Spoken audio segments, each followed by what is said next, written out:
पृष्ठ क्रमांक 12 वरील सुरुवातीचा परिच्छेद तिथून आज आपण सुरू करू. शहाणं सुस्त राहायचं असेल तर वाचनाचा छंद लागतोच.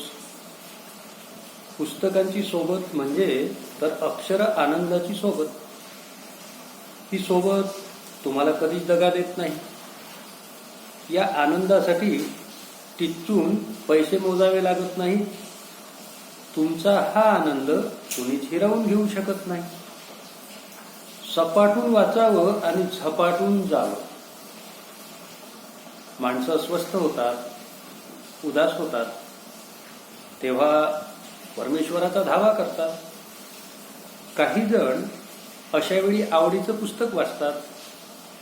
त्या दृष्टीनं पुस्तकाला परमेश्वरच म्हणायला हवं. अशा वेळी मित्रही हवे असतात, पण ते काही नेहमी उपलब्ध नसतात. पुस्तकं म्हणजे कायम उपलब्ध असलेले मित्र असतात. पहा काय सांगितलेलं आहे या परिच्छेदातून लेखकांनी. तर आनंदाचं आणि उत्साहाचं जे रहस्य आहे ते कोणतं, तर या गोष्टींचं वेड लागावं लागते माणसाला.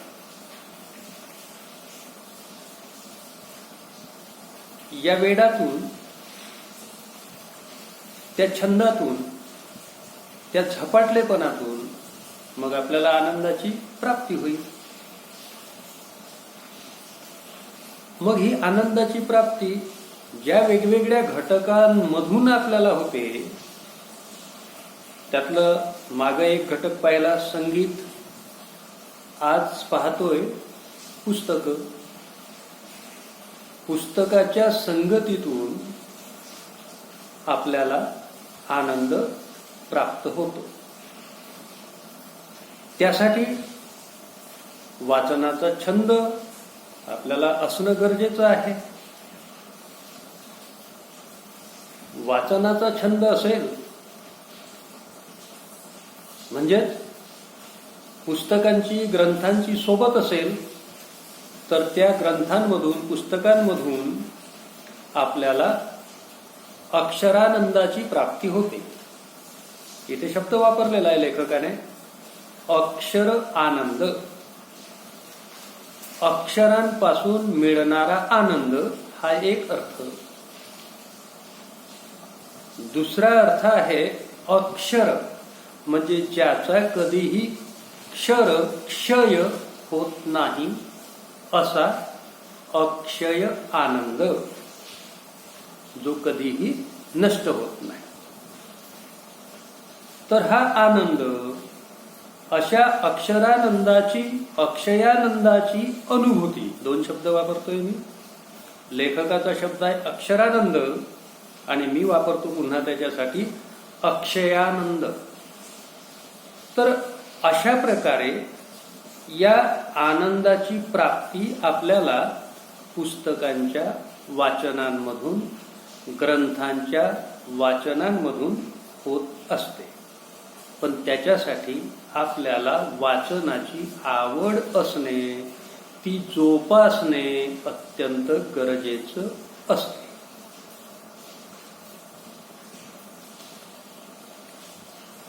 ही सोबत म्हणजे कोणती, कशाची सोबत?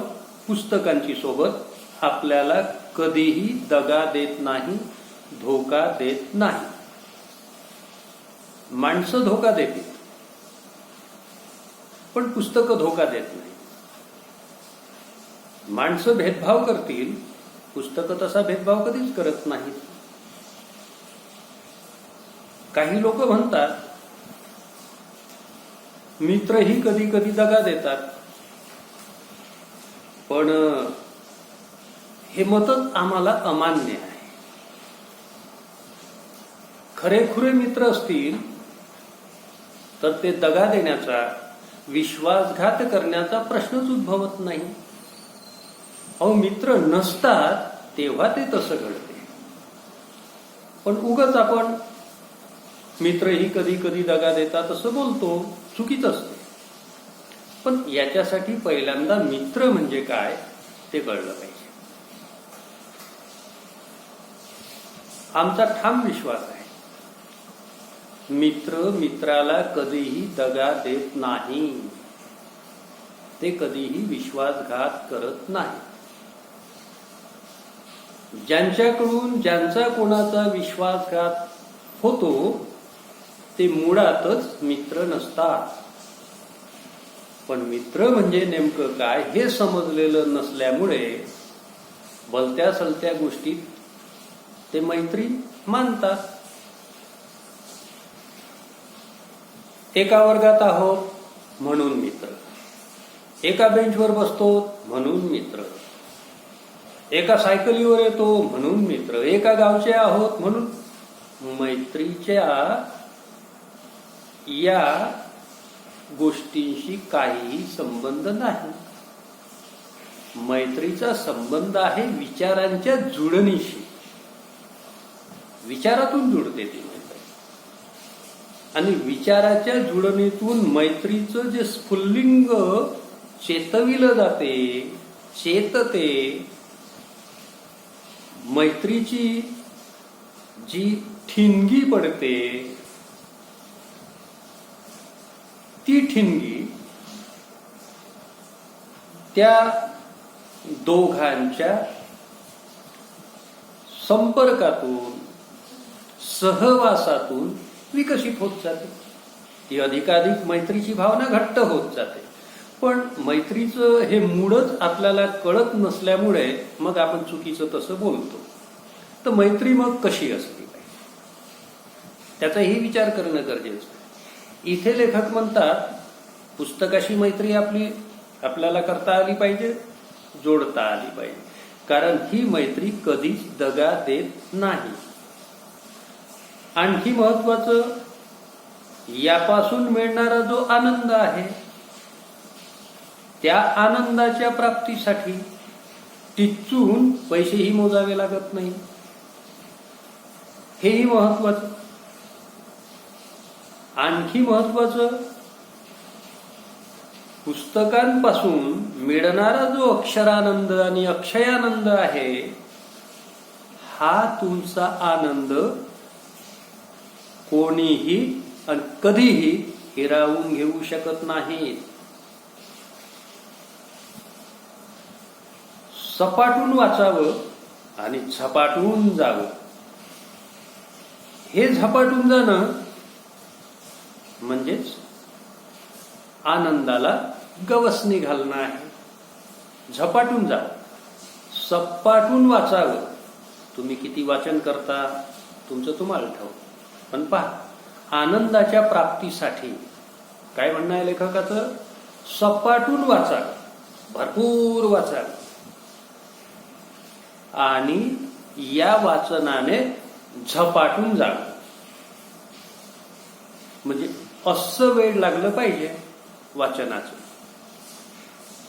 असं वेळ लागलं की या वेळातूनच आपल्याला जी प्राप्ती होणार असते ती आनंदाची प्राप्ती. आलं लक्षात? आनंद असा मिळेल मग पुस्तकांच्या संगतीतून. पहा ना, माणसं अस्वस्थ होतात, उदास होतात. कारणं वेगवेगळी असतील. कोणी कुठल्या कारणानं अस्वस्थ होतो, कोणी कुठल्या कारणानं उदास होतो.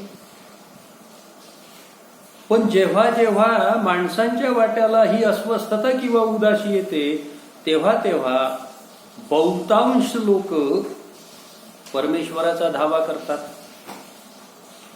परमेश्वराचा धावा करतात. कशासाठी? तर तिथे आपल्याला थोडी प्रसन्नता लाभेल, मन प्रसन्न होईल, उदासी दूर होईल, अस्वस्थता नष्ट होईल आणि आत्म्याला, मनाला एक प्रकारची शांती लाभेल. ही भावना असावी म्हणून परमेश्वराचा धावा करतात. आणि काही जण अशा वेळी आवडीचं पुस्तक वाचतात. बहुतांश लोक परमेश्वराचा धावा करतात, तर काही लोक आपापल्या आवडीचं पुस्तक वाचतात. मग या दृष्टीनं जर आपण विचार केला तर पुस्तकांना आपण परमेश्वर समजायला हवं.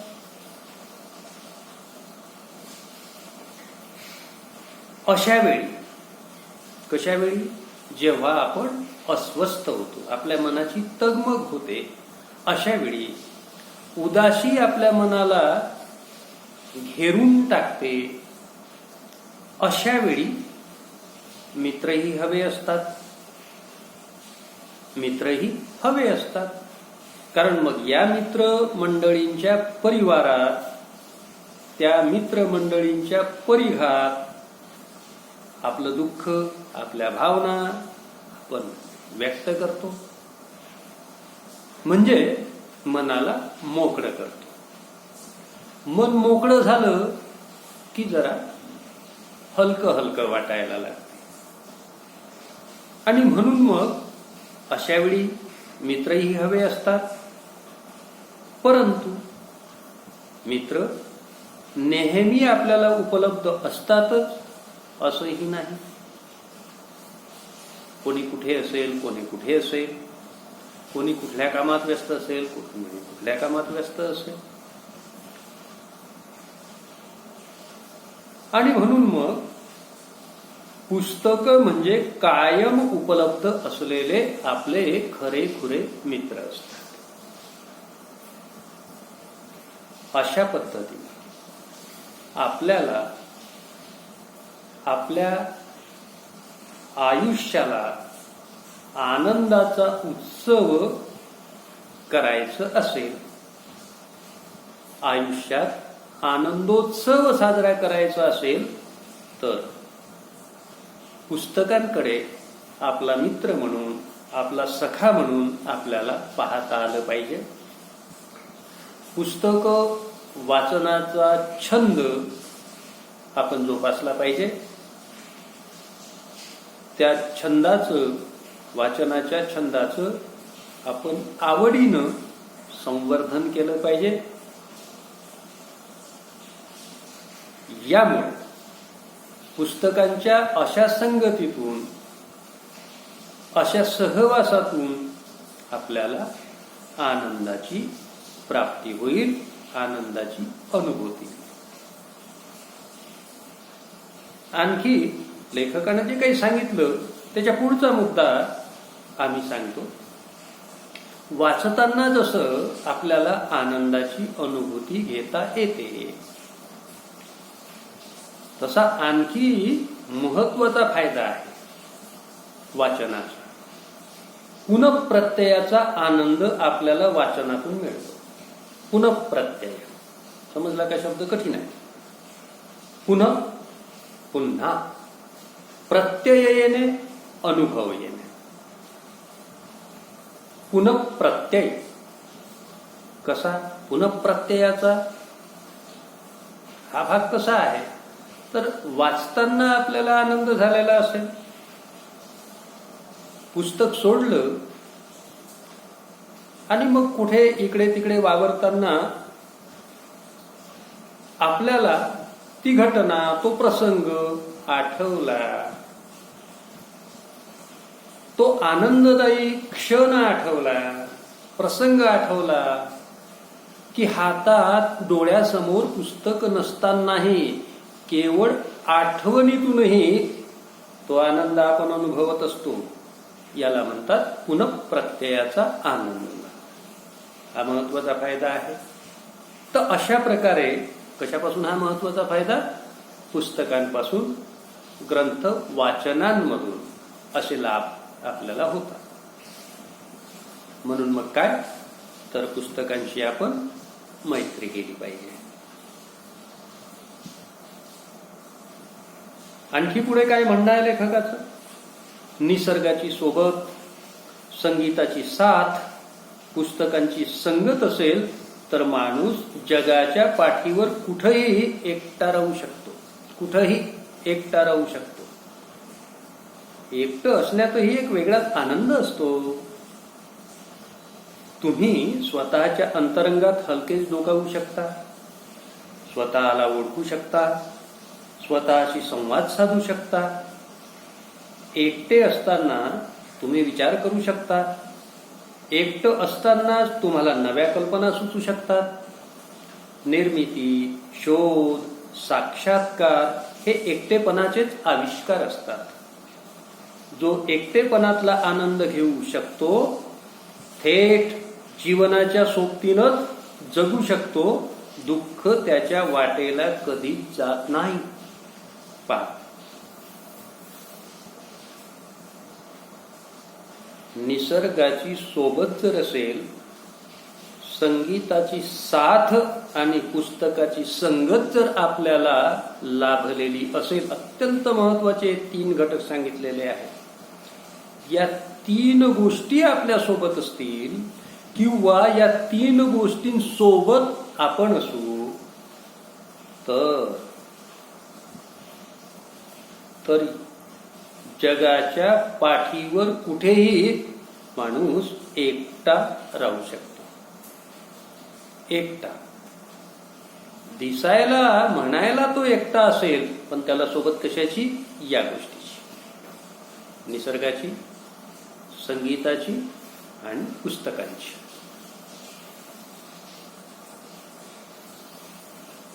एकटं असण्यातही एक वेगळाच आनंद असतो.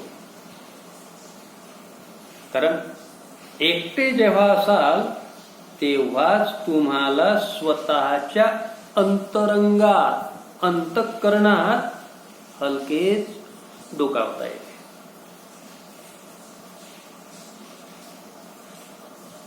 स्वतःला ओळखता येते. एकटेपणातच स्वतःशी संवाद साधता येतो. एकांतात विचार करू शकतो आपण. नव्या नव्या कल्पना आपल्याला सुचू शकतात. जगात निर्मिती, शोध, साक्षात्कार ह्या ज्या काही गोष्टी अनुभवलेल्या आहेत अनेकांनी, हा सगळा एकटेपणाचाच आविष्कार आहे. एकटेपणातूनच ही फलप्राप्ती झालेली आहे. वेगवेगळे लागलेले शोध, वेगवेगळ्या प्रकारची साहित्यिकांनी केलेली निर्मिती आणि संत महात्म्यांना वेळोवेळी झालेले साक्षात्कार हे एकांतामधून झालेले आहे. एकांतामधून, एकटेपणातून हे सगळं प्राप्त झालेलं आहे.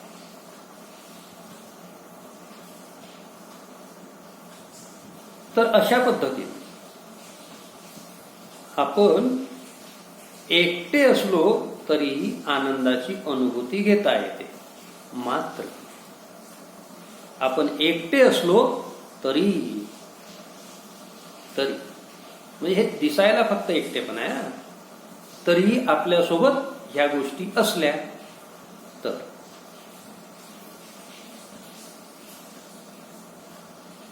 जो एकटेपणातला आनंद घेऊ शकतो तो थेट जीवनाच्या सोबतीनंच जगू शकतो. दुःख त्याच्या वाटेला कधी जात नाही. दुःखावर मात करण्याची ही ताकद, दुःखाला विसरून जाण्याची ताकद या घटकांमध्ये आहे. विसर पडतो, पण हा विसर पडण्यासाठी झपाटून जाणं महत्वाचं आहे. तो वर गेलेला शब्द झपाटून, झपुर्झा अवस्था. झपुर्झा केशवसुतांची एक कविता आहे, तिचं शीर्षकच झपुर्झा आहे. ती झपाटलेली अवस्था आहे. ही झपाटलेली अवस्था आपल्याला कशानं झपाटून घ्यावं तर वाचनाने, वाचनाच्या वेडाने. ते वाचनाचं वेड टाकावं म्हणजे मग आपल्याला अशा पद्धतीनं आनंदाची प्राप्ती होईल. केशवसूत जसे सांगितले तसं अत्यंत महत्वाचं नाव साहित्य क्षेत्रातलं मी आता सांगतो. ग्रेस, कविवर्य ग्रेस, कविराज ग्रेस. ऐकलं असेल तुमच्यापैकी काही लोकांनी ना. हे टोपण नाव आहे. पूर्ण नाव काय? माणिक सीताराम पंत गोडघाटे. त्यांचं टोपण नाव ग्रेस. अहो अवलिया कवी. मी माझ्या एका शीर्षकाचं मी माझ्या एका लेखाचं शीर्षकच देऊन टाकलेलं आहे. कोणतं? उत्कट तंद्रीचा फकीर. कवी ग्रेस. कवी काय म्हणालो? उत्कट तंद्रीचा फकीर, कवी ग्रेस. ही तंद्री, उत्कट अशी तंद्री, निर्मितीसाठी जी लाभावी लागते ती उत्कट तंद्री मला ग्रेसांच्या ठिकाणी त्यांच्या साहित्यातून ठाई ठाई दिसली. कुठून आलं हे सगळं? ग्रेस एकटेच हो घरात, नागपूरला राहण एकटेच.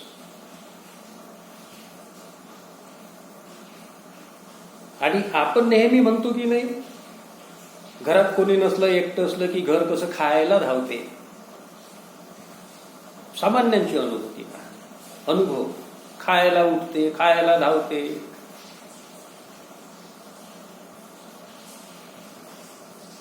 ग्रेसांची घरातल्या एकटेपणातूनच उत्तम उत्तम निर्मिती झालेली आहे.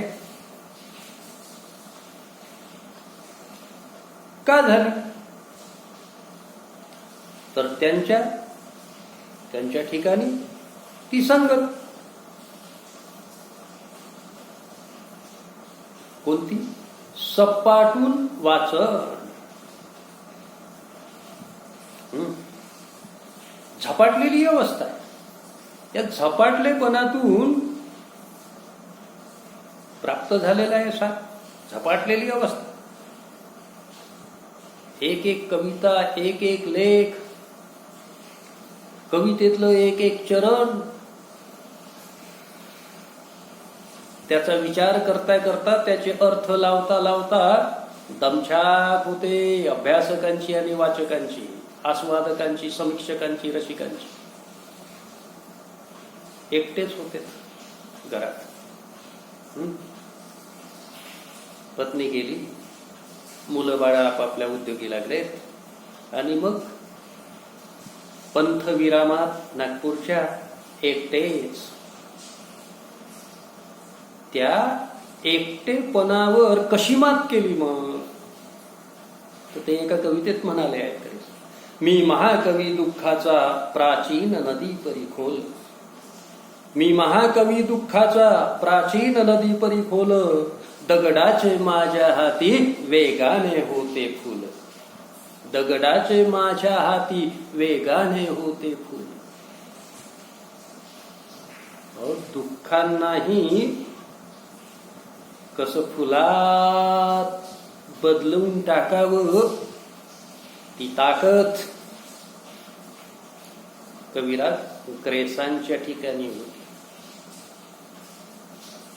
कठीण आहे सारं, संपूर्ण ग्रेस नाही सांगत, पण एकटेपणातून निर्मिती कशी होते तो निर्मिती शब्द इथे आला आणि मला ग्रेसांची आठवण झाली. निर्मिती साधी सुधी नाही ग्रेसांची. कोणाला फार आवड असेल तर त्यांनी आम्हाला भेटावं. त्यांचं साहित्य आमच्याकडे आहे. एकूण एक पुस्तक, एकूण एक ग्रंथरचना ग्रेसांची आमच्याजवळ उपलब्ध आहे. वाचून पहा, कळेल मग कशी निर्मिती आहे. एकांतात झाली.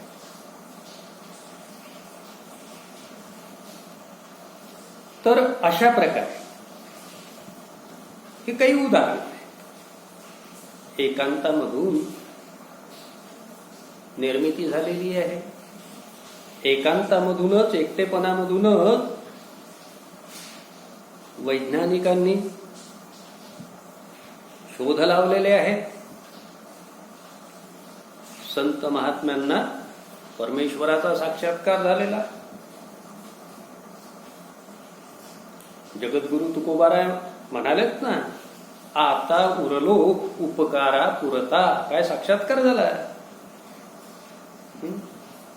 तर अशी खूप उदाहरणं देता येतील, पण काळ वेळाचं बंधन, त्याच्यामुळे थोडंसं म्हणजे ज्या पद्धतीनं हे स्पष्टीकरण व्हायला पाहिजे, खोलात आणखी शिरता आले असतं, स्पष्टीकरण आणखी दमानं करता आले असते, वेगवेगळे उदाहरणं देता आले असते, परंतु वेळेचं बंधन आणि हे आपलं नवतंत्र, तर त्याच्यामुळे थोडस मनासारखं काही घडत नाही. म्हणजे मला स्वतःला जो प्रत्यय यायला हवा, कशाचा? शिकवण्यातल्या आनंदाचा, तो कमी पडतोय. पण तरी हरकत नाही, जेवढं जमते तेवढं आपण चालतो. आता इथे थांबू.